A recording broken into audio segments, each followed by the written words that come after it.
Planong palawigin ng Marcos administration ang 29 pesos rice program ng pamahalaan. Partikular na ang 29 pesos na halaga kada kilo ng bigas na ipinagbebenta sa kadiwa sites para sa mga kabilang sa vulnerable sectors. Ayon kay House Speaker Martin Romualdez, sa mga susunod na buwan dodoblehin ang distribution sites at palalawigin ang inisyatibo sa Visayas at Mindanao. Layo nitong maabot ang nasa 6.9 million na mga pamilya. Dito sa P29, ang target natin are the vulnerable sectors.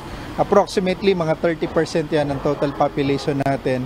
About 6.9 million households or families. About 34 million individuals.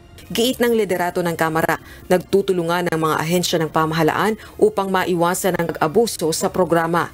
Ito ay upang matiyak na karapat-dapat ang nakikinabang sa murang bigas. Sa pamamagitan anya ng pakikipagkolaborasyon sa mga lokal na pamahalaan at barangay, masisiguro ang patas at epektibong distribusyon ng 29 pesos kada kilo ng bigas.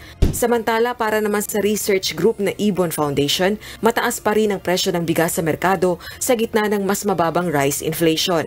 Ayon sa grupo, nananatili pa rin sa 51 pesos kada kilo ang retail price ng regular milled rice, samantalang 56 pesos ang well-milled rice. Dagdag pa ng Ibon Foundation, kinakailangan ng mas maigting na hakbang ng Marcos administration upang pababain pa ang inflation.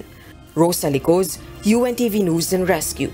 Diyos ang aming sandigan, serbisyo publiko ang aming pinahahalagahan.